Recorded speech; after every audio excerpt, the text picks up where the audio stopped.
Hello friends समस्त की मोर नमस्कार जय जगन्नाथ। तो चलतु आज भिडियोटी स्टार्ट करवा। धर्मशास्त्र अनुजाई लेखा अच्छी कि सर्वप्रथम सकाळे आखि खोलिले दुई पापुली हाथ जोड़ी देखंतु।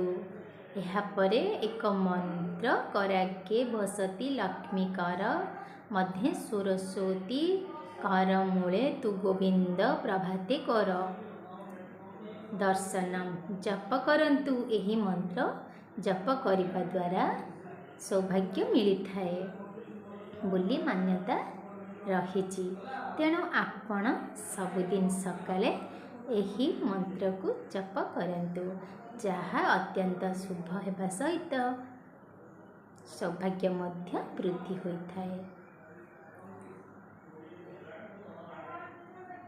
शास्त्र रे उल्लेख अच्छी कि जेबे आपण सकाल उठिबे प्रथमे माता वसुधा को स्पर्श करी प्रणाम करबा भूमि रे पाद रखंतु। यह द्वारा माता वसुधांकर आशीष मिले बोली मान्यता रही। यह सहित सुख समृद्धि वृद्धि होता है। तेणु यह उपरे ध्यान दियंतु।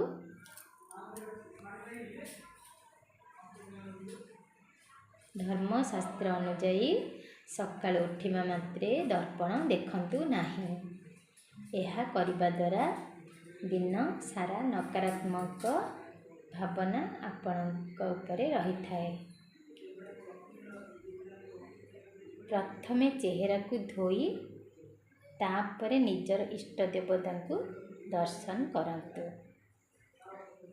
यह परे जाई निजर चेहरा को देखंतु।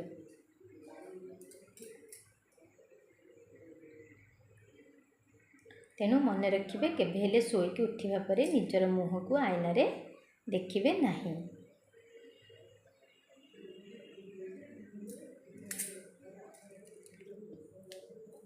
शास्त्र अनुसार सकाल उठिबा मात्रे गाई को रोटी खाइबा को दियंतु।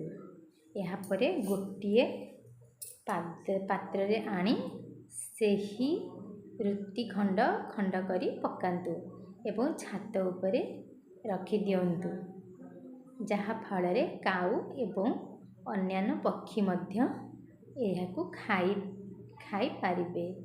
यह करिबा द्वारा आपणक जीवन जातक रे अबा ग्रह नक्षत्र रे लागिथिबा समस्त दोष दूरे जाइथाए। यह सहित शत्रुर भय मध्य रही न थाए।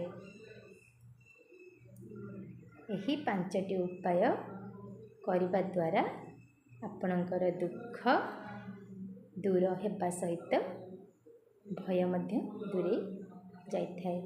यह द्वारा संपूर्ण दिनटी भलरे बीतवा सहित आपणक भाग्य मध्य बदलाई